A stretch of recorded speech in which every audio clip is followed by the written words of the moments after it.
waa ku dhowaad 40 rag reer guura ah oo banaynaya wado gawaaridu adeega ula soo marto deegaankooda waxa ay shaqadan soo wadeen 8 sano ee ugu dambeysay oo ay sameeyeen xagaaf dhan 37 kilomitir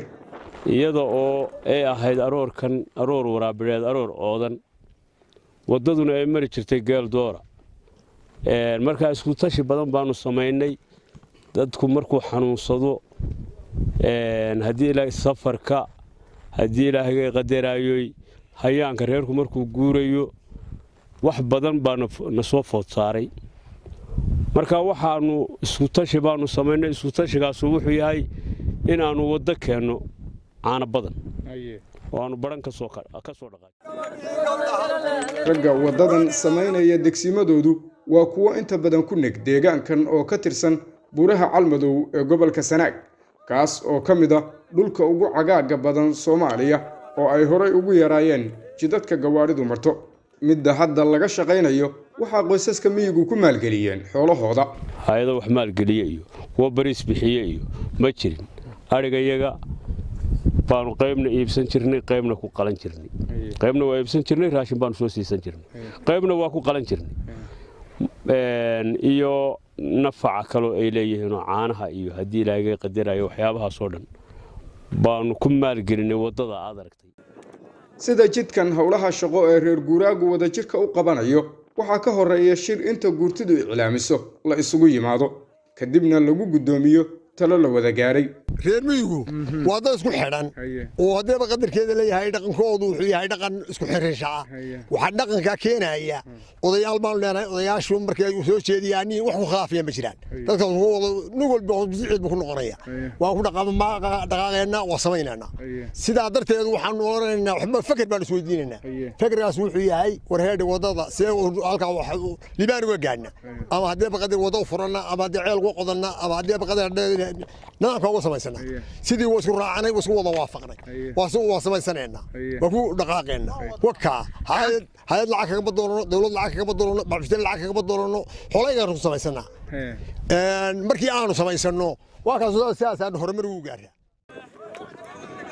tabta xoolaha shaqadan lagu qabanayo reer guuraagu u qaybsado waxa lagu qorsheeyaa bilowga shirka iyada oo nin walba qoondada uu kaga qayb galayo loo eego xoolaha xirada ugu jira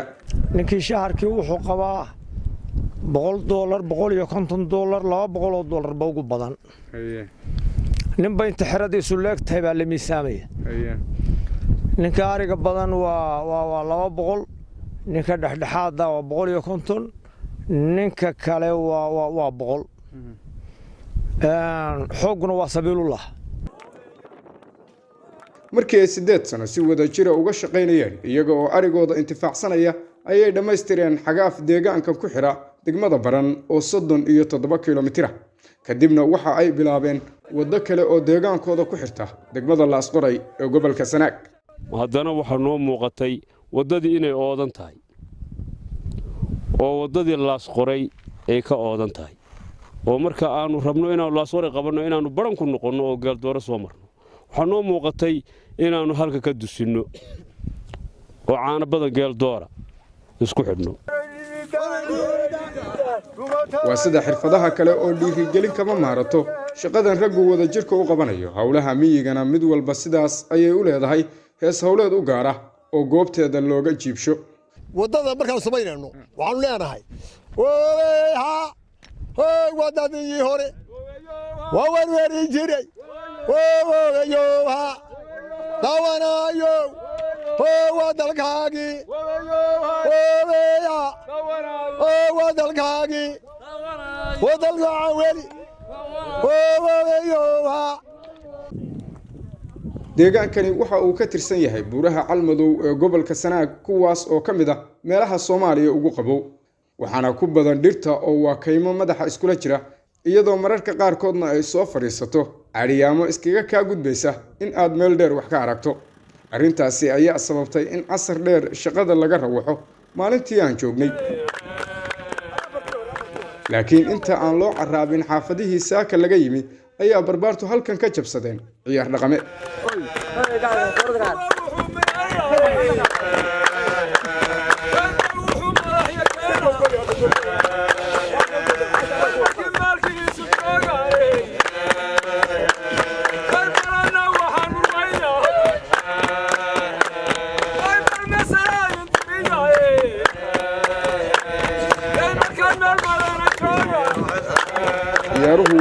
jaar oo hadba mid lagu jiibinayo laakiin gobolka Sanaag waxaa ugu caansan kuwa laga ciyaaro jaandheerta